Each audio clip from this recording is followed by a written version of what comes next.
Api memiliki kekuatan penghancur yang dahsyat. Namun, dia berkata bahwa tidak sembarang orang bisa menggunakannya. Izinkan aku memberimu sebuah kenangan. Suara dari dalam pintu perunggu itu mencoba menjelaskan, tetapi tidak dapat dipahami.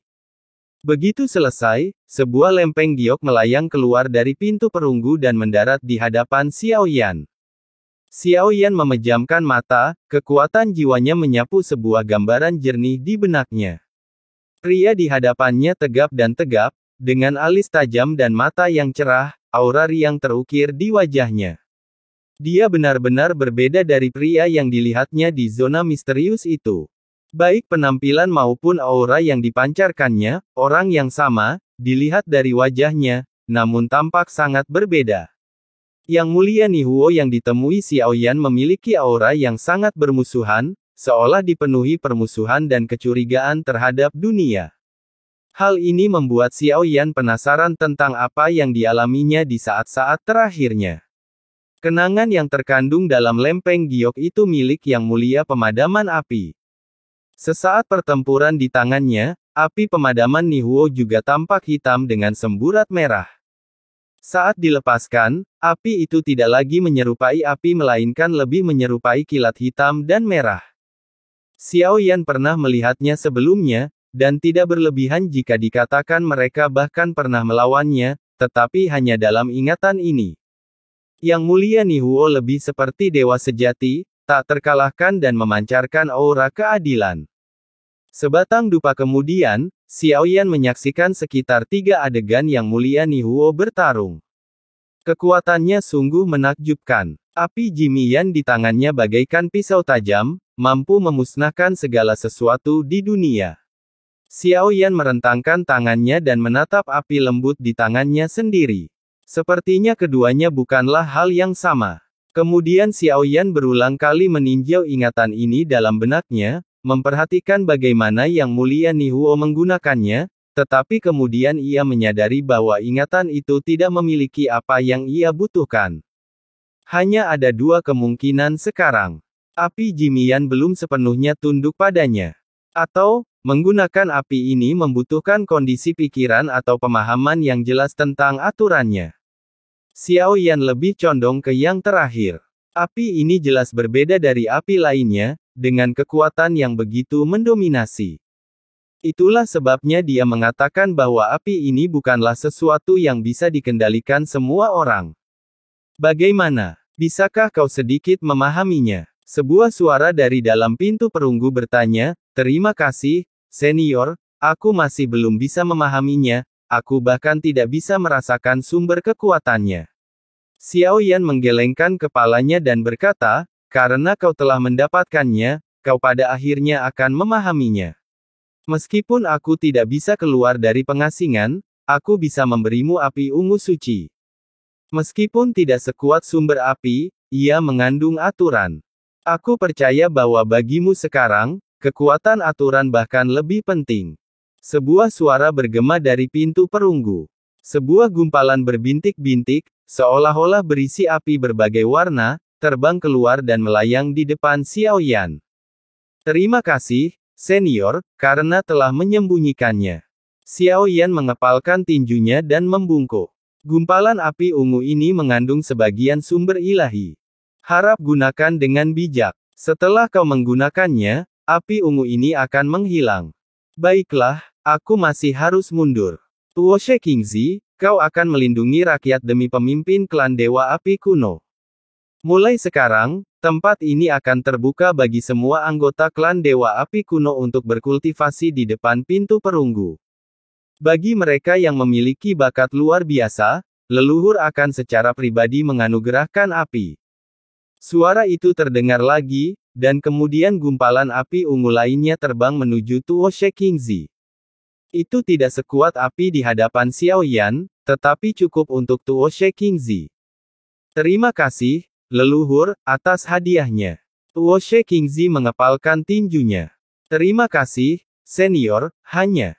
Generasi muda ini memiliki 2 anak, dan mereka juga anggota klan Dewa Batu Kuno. Xiao Yan mengepalkan tinjunya dan membungkuk. Ini jelas permintaan dari Patriark Batu Kuno di dalam gerbang perunggu untuk api ungu suci bagi Xiao Ling dan Xiao Xiao. Mereka memang berbakat, dan leluhur akan menganugerahkan mereka api. Dua aliran api ungu melesat dari kanan, melayang di depan Xiao Lin dan Xiao Xiao. Mengapa kalian berdua tidak bersujud dan berterima kasih kepada leluhur? Tanya Xiao Yan sambil tersenyum tipis. Keduanya langsung bersujud 3 kali. Sebelum Xiao Yan sempat berkata apa-apa lagi, gerbang perunggu besar itu tampak berada di kejauhan. Dengan suara gemuruh, gerbang itu tertutup. Api ungu suci ini aman. Ini akan membantu kultivasimu. Xiao Yan membuka mulutnya dan menelan api ungu suci di depannya. Sensasi terbakar segera menyebar, dan berbagai hukum kekuatan muncul. Kekuatan api suci dapat membakar apapun yang dianggap sebagai tubuh atau jiwa material yang sama. Inilah aturan pembakaran. Setelah memahami aturan ini, Xiao Yan menarik napas beberapa kali, dan melihat 9 sinar cahaya berbeda melayang di sekelilingnya, lalu satu lagi muncul. Xiao Yan melepaskan elemen ke-10. 10 kekuatan sumber, setiap tambahan satu akan langsung terpantul dalam pertarungan Xiao Yan. Serangan yang berbeda akan memanfaatkan kekuatan sumber yang sesuai, mengilhami mereka dengan kekuatan aturan. Namun, bahkan setelah melepaskan elemen ke-10, ia masih belum mencapai ambang batas tingkat keempat alam luar biasa. Melewati tingkat keempat saja tidak cukup. Xiao Yan perlu terus berlatih. Saat ini, Tuo She Qingzi masih berlutut di tanah. Xiao Yan bergegas membantunya berdiri. Kenapa kau di sini? Wajah Tuo She Qingzi memucat. Ia tidak menyangka Xiao Yan akan melakukan ini. Ini bukan Qingzi. Senior, apa kau bilang akan memberiku senjata suci itu? Xiao Yan menggaruk kepalanya. Ini memang benar yang dikatakan Tuo She sendiri. Mustahil. Bagaimana mungkin aku mengatakan hal yang tidak masuk akal seperti itu? Pasti Huzu. Tuo She Qingzi menyangkalnya. Ia tampak pingsan saat mengatakan ini. Ya, kau bilang junior salah ingat, ini semua salahku. Ayo kita minum lagi. Bagaimana cara meredakan suasana hati dan meredakan peradangan? Ia merangkul bahu Tuo She Qingzi, dan Tuo She menatap Xiao Yan dengan waspada. Kau adalah reinkarnasi dari Tuan, dan kau masih peduli dengan klan Dewa Api kuno milikku. Apa? Orang tua ini tidak mau minum. Tuo She Qingzi minggir, raut wajahnya ketakutan. Aku pergi sekarang. Kau dan keluargamu harus mengobrol baik-baik. Tuo She Qingzi tampak benar-benar ketakutan. Tanpa menunggu Xiao Yan berbicara, ia berdiri dan pergi. Kalau kau tidak mampu menyinggung perasaan orang, kenapa tidak menghindariku saja? Aku hampir kena masalah. Ku dengar Yang Mulia ahli memanipulasi hati orang.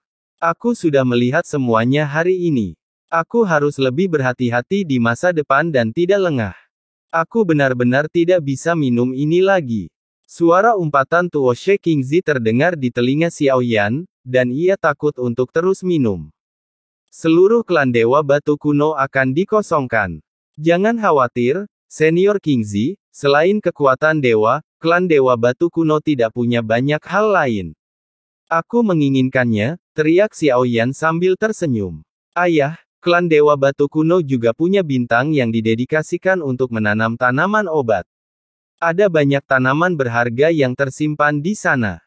Pada saat ini, Xiao Lin berbisik, dan begitu kata-kata itu keluar, Tuo She Qingzi berbalik dan kembali. Kalian adalah tetua klan Dewa Yan kuno, jadi meskipun dia ayah kalian, dia tidak bisa menyalahgunakan kekuasaannya untuk keuntungan pribadi. Proyeksi cahaya baru menyadari bahwa tempat ini juga dibawa ke sini oleh Xiao Lin dan Xiao Xiao. Mereka tahu segalanya tentang klan Dewa Yan kuno. Tindakan terbaik mereka sekarang adalah tetap dekat dengan mereka dan melindungi mereka. Itulah fondasi yang telah dikumpulkan oleh klan Dewa Yan kuno selama bertahun-tahun yang tak terhitung jumlahnya.